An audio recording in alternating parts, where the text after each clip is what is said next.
Meus irmãs e irmãos, a paz do Senhor para todos e para todas. Por gentileza, abra a sua Bíblia. Abra aí a Bíblia. Lamentações de Jeremias, capítulo 1, versículo 14. Aqueles que puderem ficar de pé, vamos ler esse texto e mais um outro texto. Lamentações de Jeremias, capítulo 1, versículo 14. Vamos acompanhar juntos o que diz a palavra do Senhor. Estamos na campanha Cura pela Palavra. Hoje nós iremos falar cura pela palavra para a culpa. Cura pela palavra para a culpa. Jeremias capítulo 1, versículo 14 diz assim: Ele tomou nota dos meus pecados, amarrou-os todos juntos, pendurou-os no meu pescoço, e o peso deles acabou com as minhas forças. Novamente, ele tomou nota dos meus pecados, amarrou-os todos juntos, pendurou-os no meu pescoço, e o peso deles acabou com as minhas forças. João, capítulo 8, Evangelho segundo João, capítulo 8, versículo 1 a seguir. O texto tem como abordagem a mulher adúltera. É um caso de culpa, né? Todos nós conhecemos muito bem esse relato de Jesus. Podem procurar, por gentileza, João, capítulo 8, versículo 1 em diante. Meus irmãos, agradeço a Deus pela oportunidade. Eu louvo a Deus pela vida do pastor Genilson, pastor Edmar, líderes desse trabalho. E louvo a Deus pela vida de todos os irmãos que estão aqui, em o nome de Jesus. Encontraram aí, meus irmãos? Amém? Versículo 1. Jesus, entretanto, foi para o Monte das Oliveiras. De madrugada, voltou novamente para o templo, e todo o povo ia ter com ele, e assentado os ensinava. Os escribas e fariseus trouxeram à sua presença uma mulher surpreendida em adultério, e fazendo-a ficar de pé no meio de todos, disseram a Jesus: Mestre, esta mulher foi apanhada em flagrante adultério, e na lei nos mandou Moisés que tais mulheres sejam apedrejadas. Tu, pois, que dizes? Isto diziam eles tentando, para terem de que o acusar. Mas Jesus, inclinando-se, escrevia na terra com o dedo. Como insistissem na pergunta, Jesus se levantou e lhes disse: Aquele que dentre vós estiver sem pecado, seja o primeiro que atire a pedra. E tornando a inclinar-se, continuou a escrever no chão. Mas, ouvindo eles esta resposta, e acusados pela própria consciência,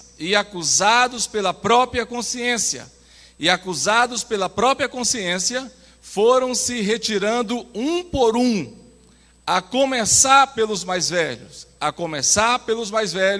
até os últimos. Ficando só Jesus e a mulher no meio onde estava. Erguendo-se Jesus e não vendo a ninguém mais além da mulher, perguntou-lhe: Mulher, onde estão os teus acusadores? Mulher, onde estão os teus acusadores? Ninguém te condenou? Respondeu ela: Ninguém, Senhor. Então lhe disse Jesus: Nem eu tampouco te condeno. Vai e não peques mais. Nem eu tampouco te condeno. Vai e não peques mais. Repita comigo essa frase que eu li 2 vezes. Vamos lá? Nem eu tampouco te condeno. Vai e não peques mais. Nós te agradecemos, Senhor, pela tua palavra, em forma de louvor, de adoração, em forma de leitura, e nós louvamos pela tua palavra em forma de pregação, Senhor, porque acreditamos que tu és o Deus da palavra, a palavra é tua, não volta vazia, fará o que lhe apraz. Senhor, eu sei que aqui estão os teus filhos, as tuas filhas. Eu quero pedir que o Senhor, pelo poder do teu Espírito Santo, nesta noite, venha alcançar corações, vida, alma sedenta e abatida, seja alcançadas pelo poder da tua palavra. Deus, no nome de Jesus, todo e qualquer empecilho, de perto ou de longe, direto ou indiretamente, todo e qualquer levante contrário à administração da tua palavra, em o nome de Jesus Cristo, seja desfeito nessa hora. Senhor, alcança cada vida, corações nessa noite. Em o nome de Jesus, prepara a mente e o coração de cada um de nós, para que possamos receber a tua santa palavra, em o nome de Jesus. Tomem assento, por favor.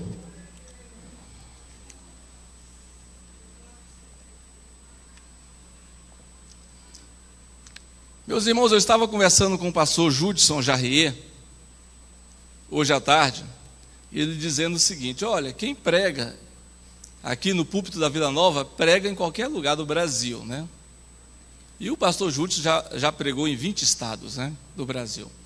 Já tem aí mais de 10 anos de pregação. Aí eu me lembrei, não contei para ele, mas eu me lembrei que há 20 anos eu fazia um curso por correspondência. Haja vista não ter seminário na cidade que eu morava, no norte do país. E aí o curso era oferecido pelo pastor Gilmar Santos, né? E aí a gente já sabia naquela época da fama do pastor Gilmar Santos. E eu lembrava que quando eu mandava o material para o pastor Gilmar Santos, era exatamente o endereço aqui da Vila Nova, né? O endereço da Vila Nova. E aí depois nós fomos sabendo, conhecendo de longe o que representava a Vila Nova no ministério da pregação no país. Pois bem, nós temos a oportunidade de pregar mais uma vez aqui na casa do Senhor. E eu gostaria de falar sobre a culpa. Você já imaginou quantos quilos pesa o sentimento de culpa? Você já parou para pensar o que é a culpa? E por que nós sentimos sentimento de culpa? Que pela Bíblia Sagrada as pessoas sentem culpa. E isso é necessário. Porque se não sentirem culpa, não terão necessidade de arrepender-se de seus pecados. A psicologia moderna disse que o homem não pode nutrir culpa. É um ensino contrário ao das Escrituras. Então, no pensamento psicológico moderno, o homem não pode nutrir culpa, porque culpa causa complexo de inferioridade. E complexo de inferioridade leva o homem ou a mulher, o indivíduo, a baixa autoestima. Mas na Bíblia a abordagem é em outra dimensão. E é essa que nós vamos tomar nessa noite. A culpa é proveniente, derivada, oriunda do pecado. O que é o pecado, irmãos? Uma coisa que a gente pratica o tempo todo, né? Já dizia João que se dissermos que não temos pecado, nós mentimos, né? Então nós somos pecadores. Não somos pecadores contumazes, mas pecadores que cada vez mais precisamos da graça de Deus. Então o pecado é qualquer falta de conformidade com a lei de Deus. Pecado é qualquer rebelião contra Deus. Pecado é qualquer desobediência contra os padrões, as leis morais de Deus. Isto é pecado. E qual é o problema do pecado? O problema do pecado é que ele desencadeia uma série de consequências. Quando pecamos, o pecado ele desencadeia e afeta o nosso relacionamento com Deus. Ou seja, quando pecamos, em vez de ficarmos sob o favor de Deus, ficamos sobre o desfavor divino. Quando pecamos, sentimos culpa. Então isso são problemas do nosso relacionamento com Deus. Quando pecamos também temos a ideia nítida na nossa mente a respeito da punição. Naum capítulo 1, versículo 3 diz que Deus é grande em força, tardio em irar-se, e ao culpado ele não tem por inocente. Então, quem peca sabe que pode ser punido.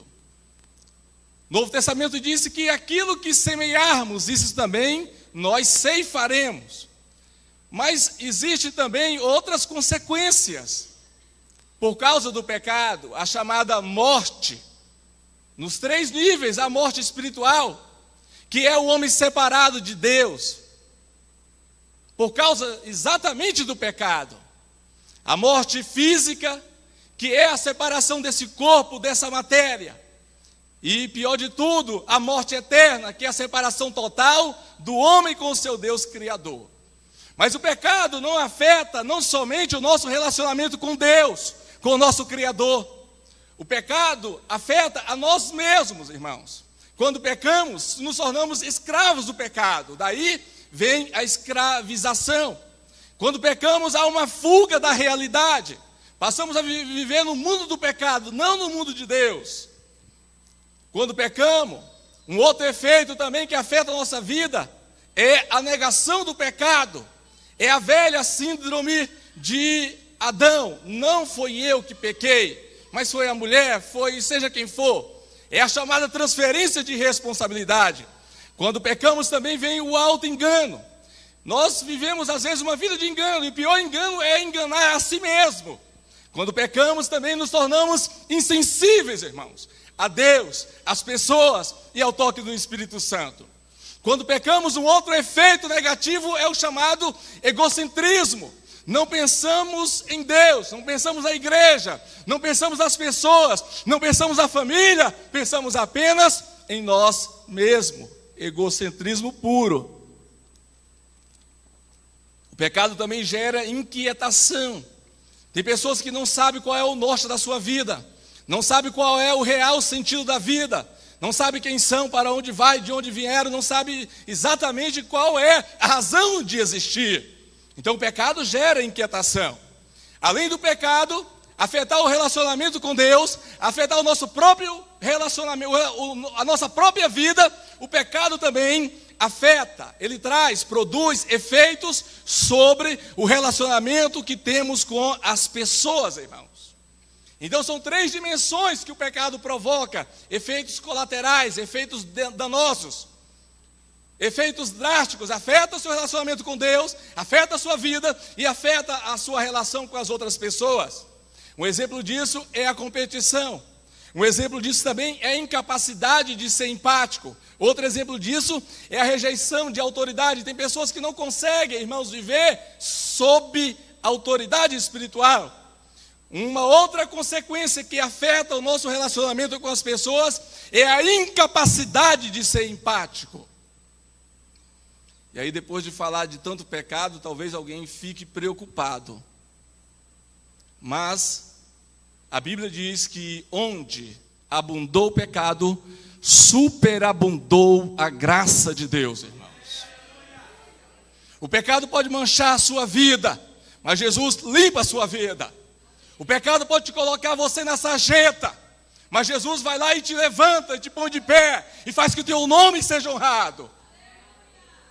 O pecado pode trazer a culpa, irmãos, mas Jesus, com o sangue dele, vai lavar a sua alma, vai fazer uma limpeza, uma faxina na sua vida, e vai transformar a sua vida e fazê-la mais branca do que a neve.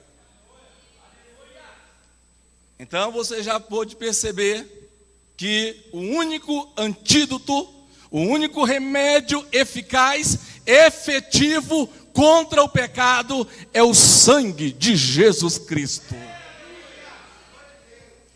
Você pode dizer para o seu irmão: o remédio contra o pecado é o sangue de Jesus. Eu não sei se os irmãos acreditaram direito não, que eu achei tão... Vamos lá? Acompanhe comigo, 1, 2, 3 já. O remédio contra o pecado é o sangue de Jesus. Então, do pecado deriva a culpa. A culpa é aquele aguilhão que nos machuca. A culpa é aquele peso que nos oprime. A culpa é aquela sirene que não para de tocar. É aquilo que nós dizemos popularmente: a minha consciência está pesada. Isso é a culpa. O sentimento de culpa faz surgir um conglomerado de emoções desconcertantes. O sentimento de culpa surge, através dele surge o medo, a vergonha, o remorso, a baixa autoestima, o nervosismo, o desespero. A culpa, meus irmãos e minhas irmãs, está emparelhada com a sensação de nudez moral. Nos casos mais intensos e mais graves, não resolvidos, a culpa, ela pode ser tão drástica, tão cruel na vida do homem, que pode resultar em suicídio, que é o caso de Judas. Mais interessante, que na mesma proporção que Judas nega Jesus e acaba não se livrando do sentimento de culpa, e aí busca o suicídio, na mesma proporção, Pedro, ele nega Jesus, mas ele não busca o suicídio. Ele vai atrás daquele, recorre àquele que é a vida, o dono da vida. Ele busca misericórdia, meu irmão. Então não deixe o pecado, a culpa vencer na sua mente, massacrar sua mente, roubar os seus sonhos. Não deixe o sentimento de culpa dizer que você não vai ser vencedor, que você não é capaz, que você não pode realizar os seus projetos, irmãos. Lutero era um homem perturbado, porque ele estava num período difícil, um momento histórico incrível. E aí, o tempo todo, o diabo procurava perturbá-lo. O tempo todo, o diabo procurava acusar Martinho Lutero. E quanto mais Lutero escrevia, quanto mais Lutero produzia, quanto mais Lutero pregava, mais o diabo ia lá e cochichava.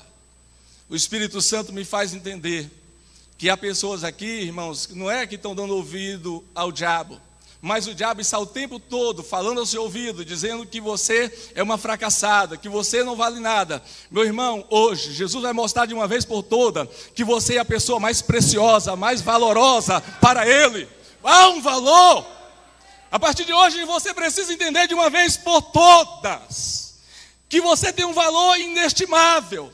Você custou a própria vida de Jesus.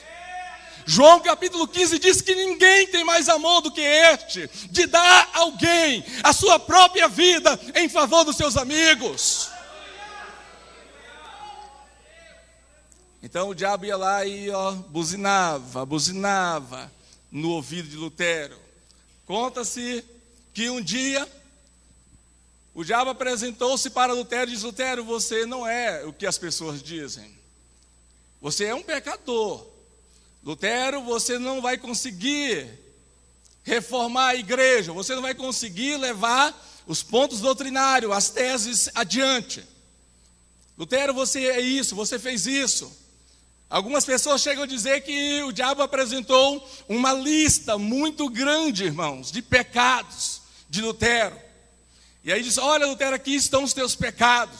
Dizem também que Lutero disse: olha, realmente, todos esses pecados aí eu cometi, mas quero que saiba que o sangue de Jesus Cristo me purifica de todo pecado. Sarai, ai, jei, faz, ri, hai, di, mahai, chemeka, rai, di, meika, surebecaia. Minha irmã, deixe a unção e o poder do Espírito Santo nessa noite invadir a sua vida e dizer para você que você não é mais do mundo, você não é mais do diabo, você pertence a Deus, você foi comprada e lavada pelo sangue de Jesus. Se tem certeza disso, levante a mão e exalte o nome de Deus.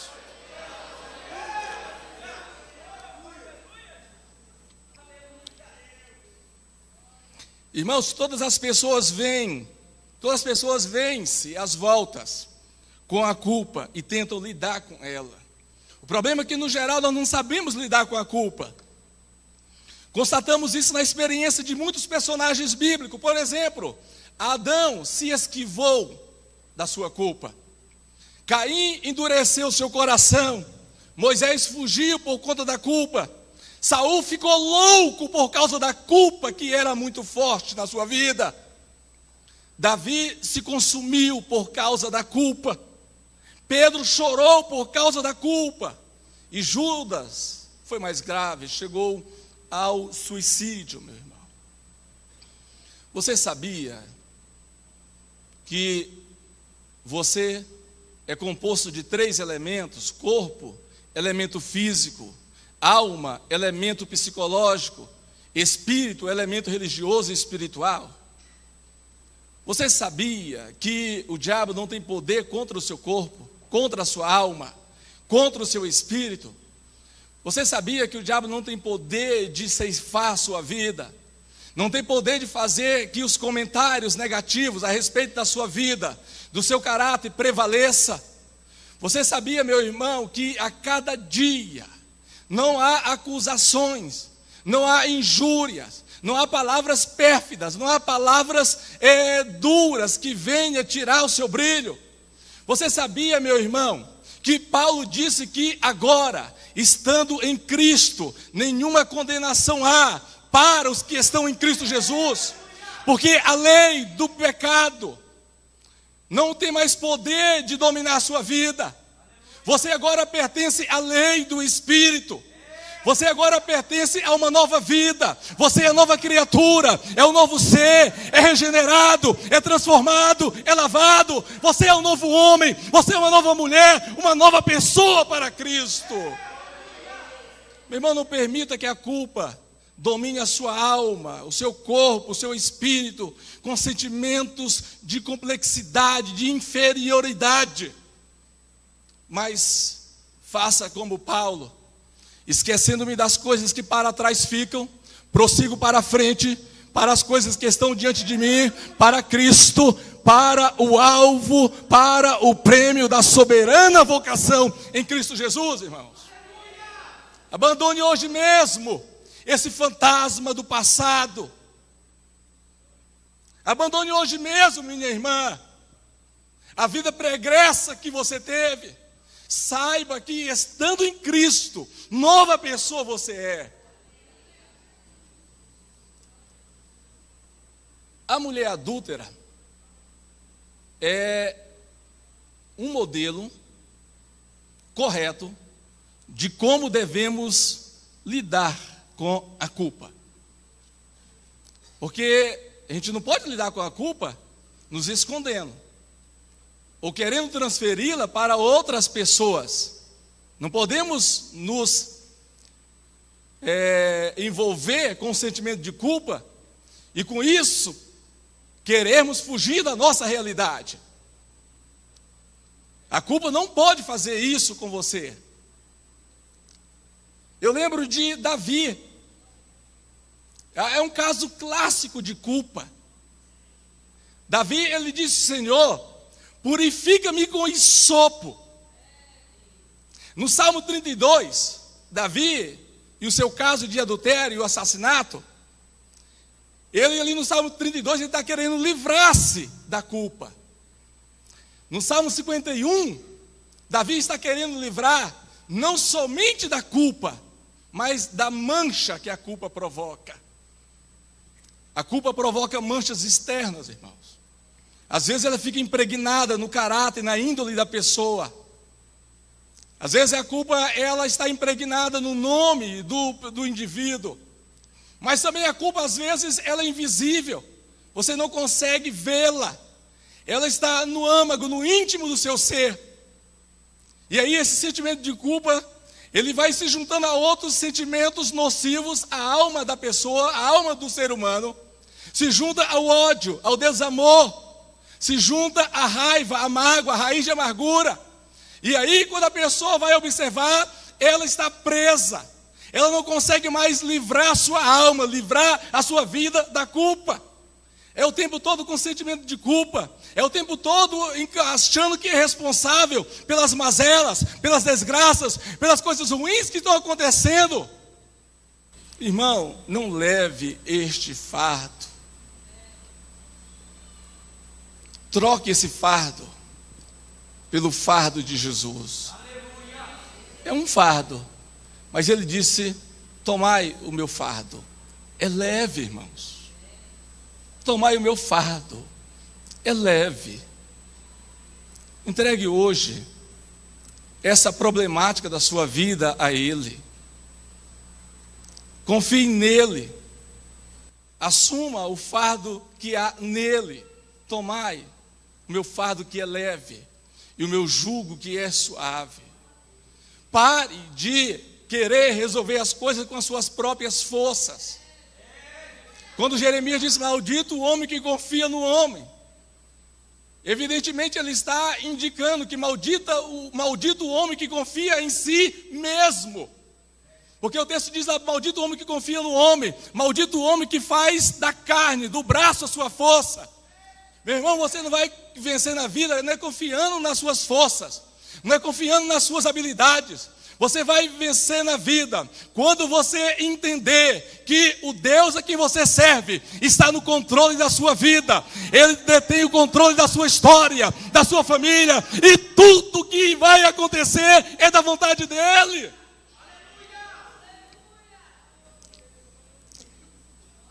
Davi disse: Senhor, lava-me com hisopo, uma planta aromática, ou um arbusto aromático, e que produzia uns cachos.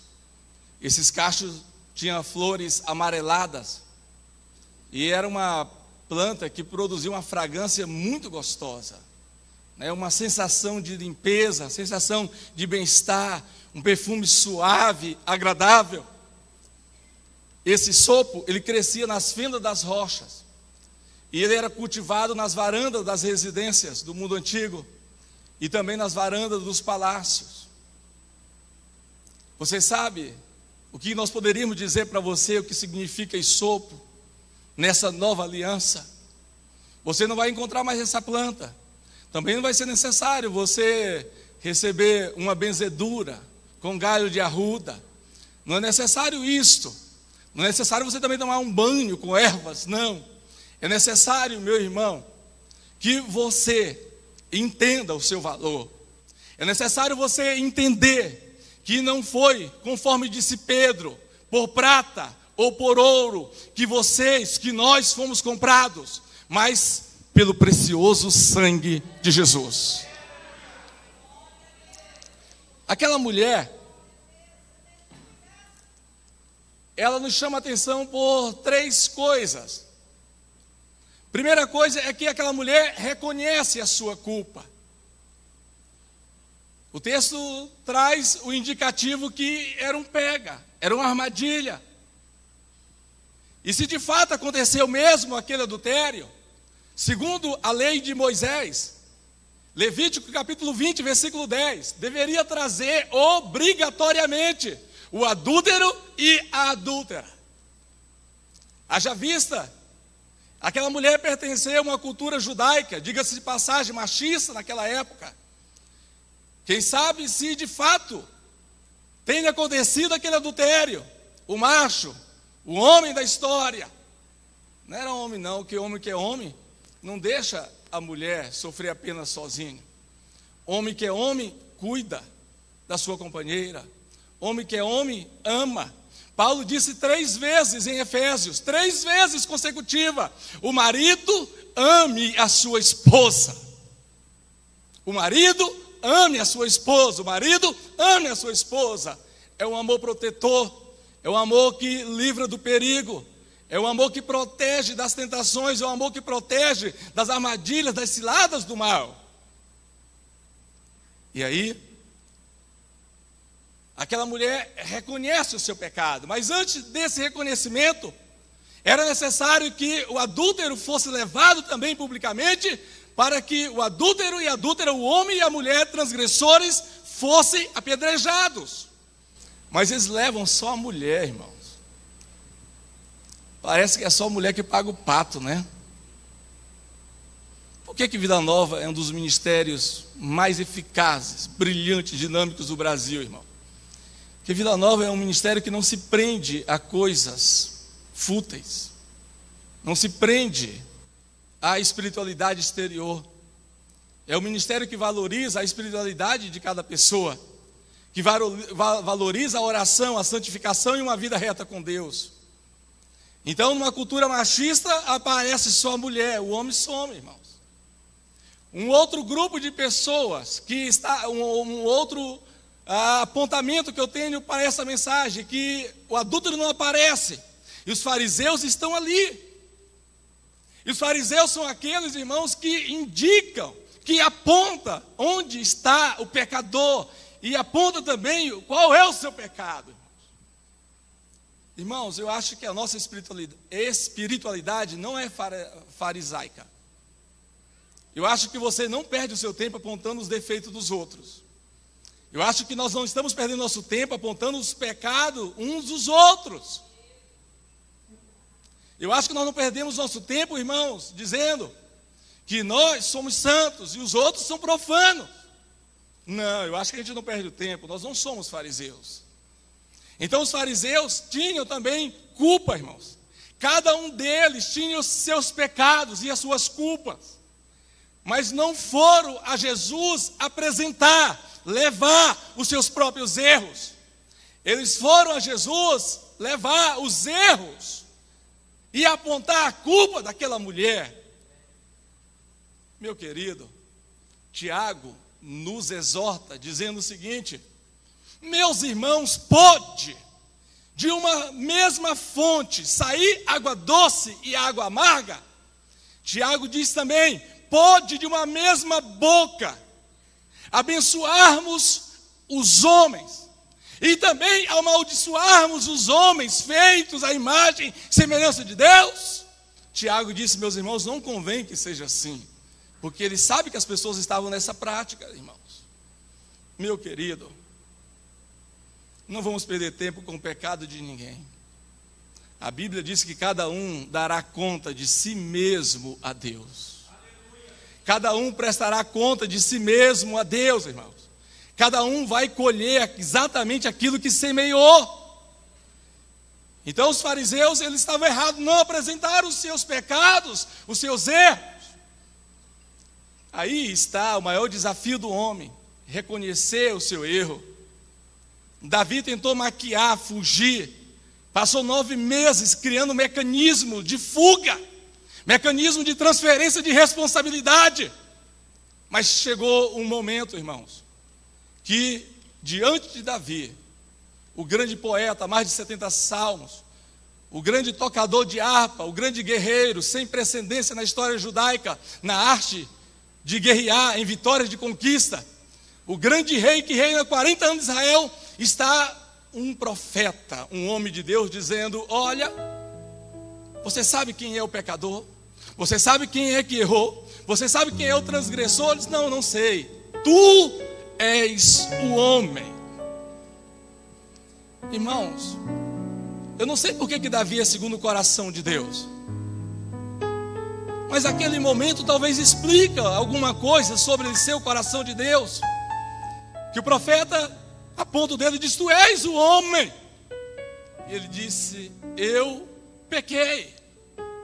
Essa é uma frase que revela que somos homens e mulheres, que muitas vezes somos vulneráveis, somos débeis, fracos, que caímos, tropeçamos, mas que nunca deixaremos de acreditar que em Deus Ele nos fortalecerá. Nunca deixaremos de acreditar que em Deus nós ficaremos e permaneceremos firmes em pé. Em pé, irmãos. Louve a Deus porque você está em pé, irmãos. O mundo está cada vez de mal a pior, coisas difíceis acontecem às famílias, crises por todos os lados, mas você está em pé. A sua família está em pé, o seu ministério está em pé, o seu louvor está em pé, a sua vida está em pé, a sua empresa está em pé, a sua vida está em pé, glorificando e exaltando o nome de Deus, irmãos.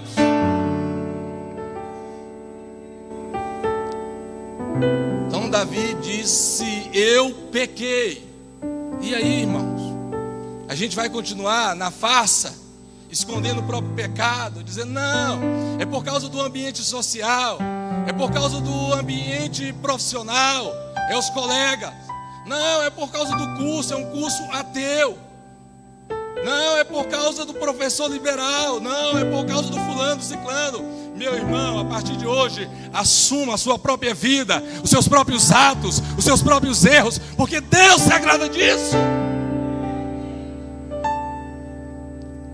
Davi é uma pessoa incrível, porque Davi revela toda a sua humanidade, toda a sua fragilidade, irmãos. Deus não te chamou para que você seja um Superman, uma mulher maravilha, um ser de outro planeta. Deus trabalha em nós e por nós, nas nossas fragilidades, irmãos. É na nossa fraqueza que Deus trabalha também na nossa vida. O profeta Joel diz: preparai as vossas podadeiras e as vossas foices, e diga o fraco: eu sou forte. Paulo disse: quando eu penso que eu estou fraco, aí eu sinto-me forte. Aquela mulher reconhece a sua culpa, irmãos. Ela fica calada. Às vezes não precisa você pronunciar uma só palavra, irmãos. Uma das coisas mais difíceis que enfrentamos são as acusações, são os falatórios inúteis a respeito de nossa vida, as ofensas, a difamação. Às vezes mesmo diante dessas coisas tão terríveis, irmãos, provocado por irmãos. Lá em Provérbios, Salomão fala de 7 pecados mortais. E desses 7 pecados, 4 são pecados da língua. Aquela mulher, irmãos, ela vê aquela multidão de fariseus, é todos contra uma. Ela está em desvantagem. Ela está sozinha.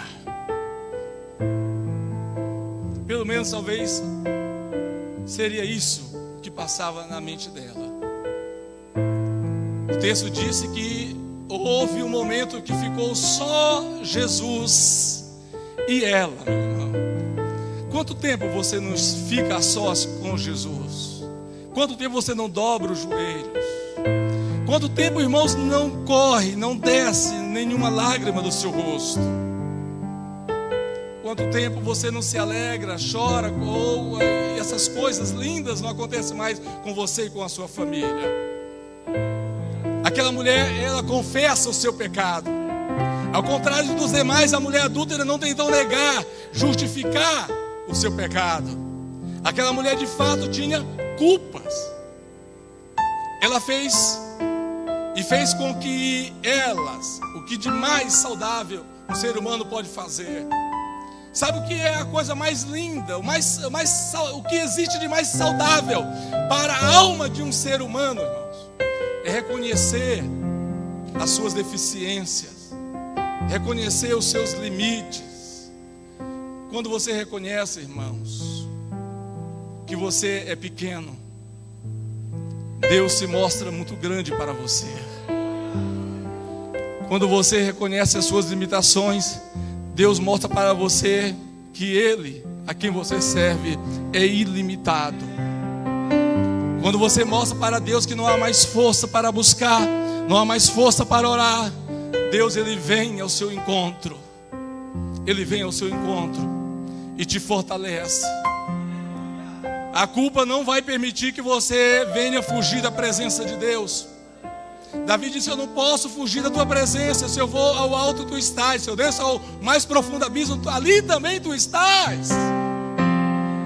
Jonas recebeu um decreto para ir para Nínive, irmãos.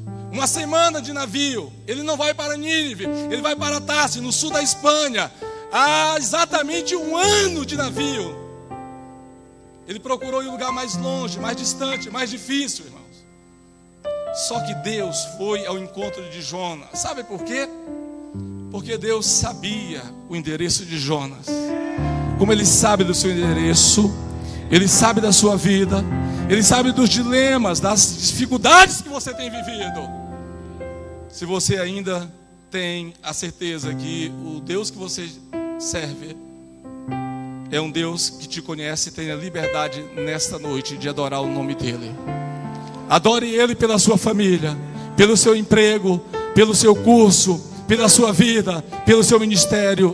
Adore e exalte o nome desse Deus.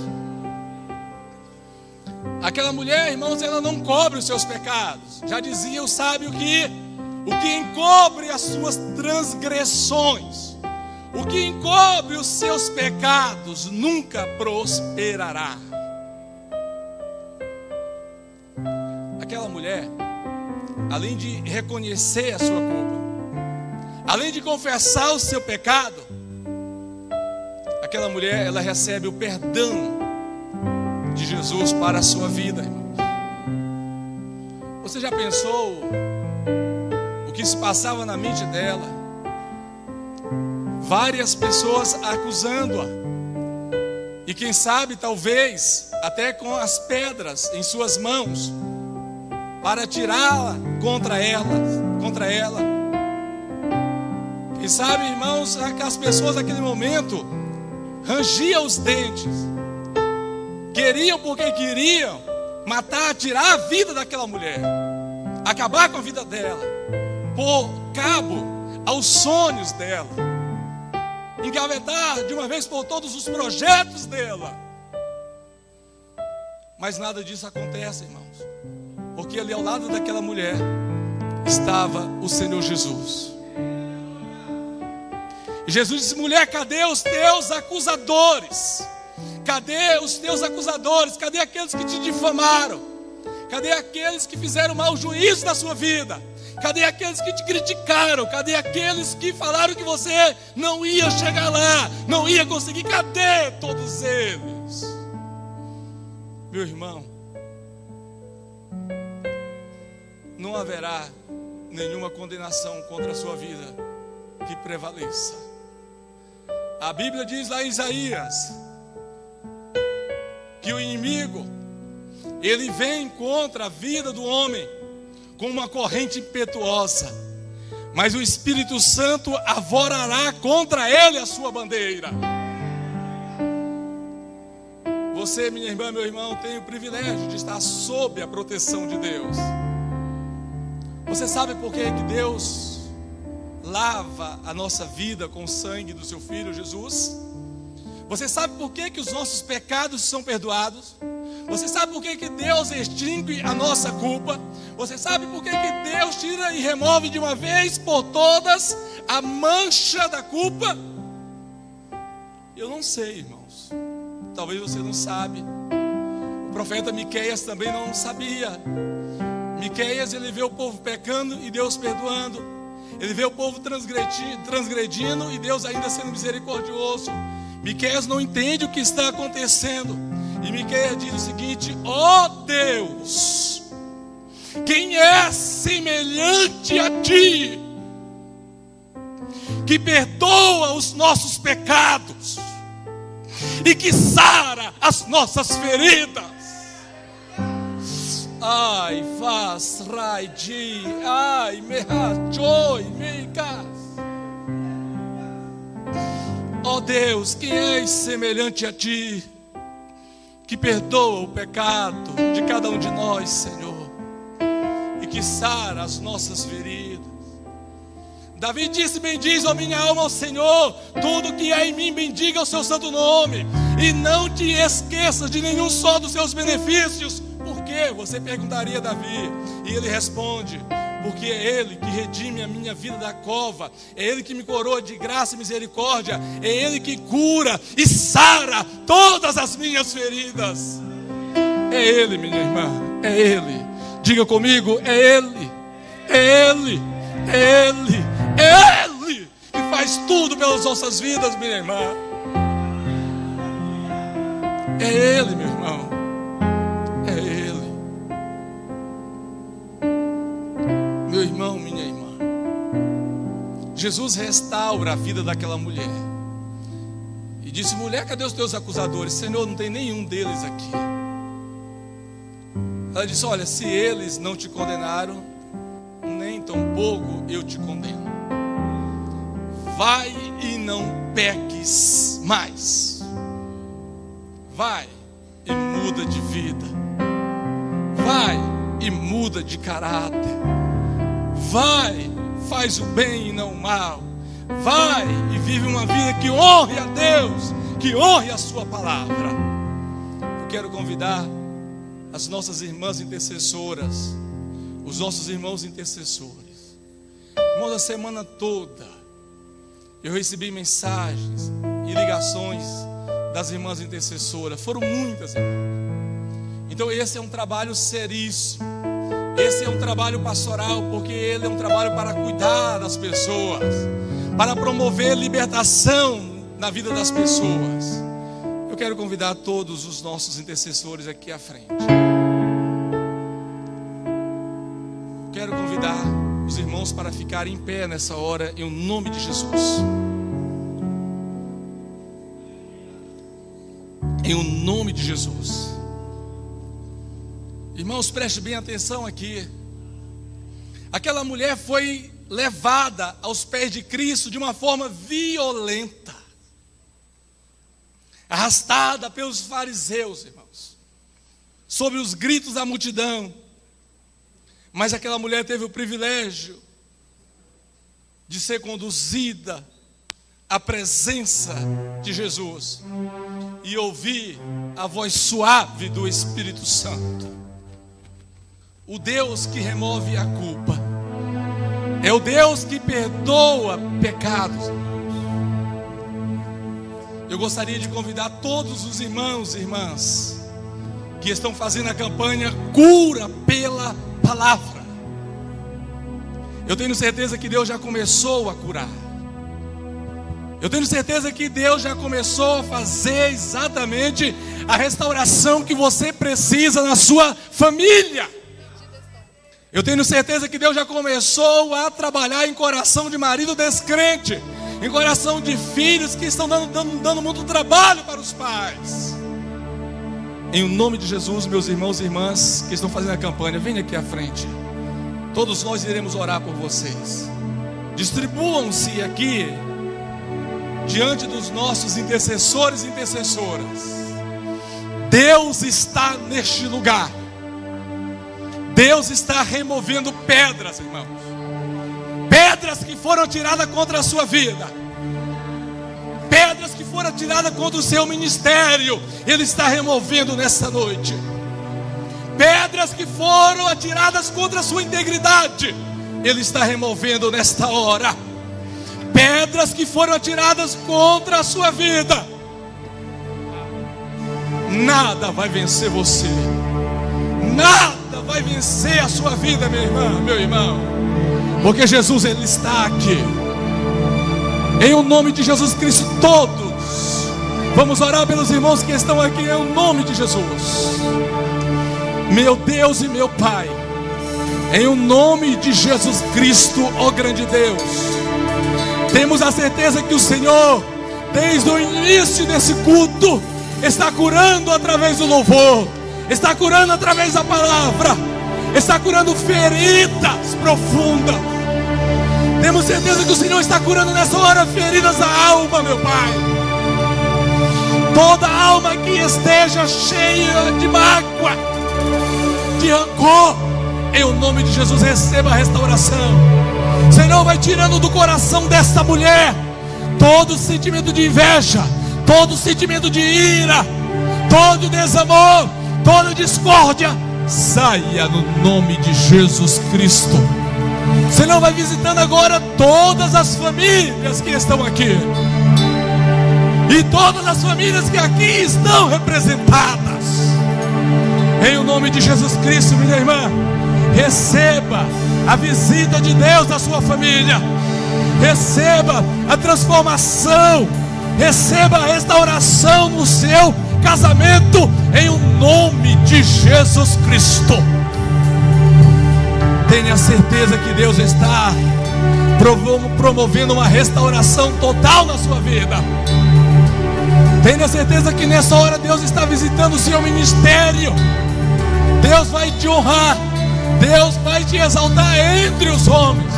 Deus vai fazer que o seu nome seja respeitado dentro da sua família.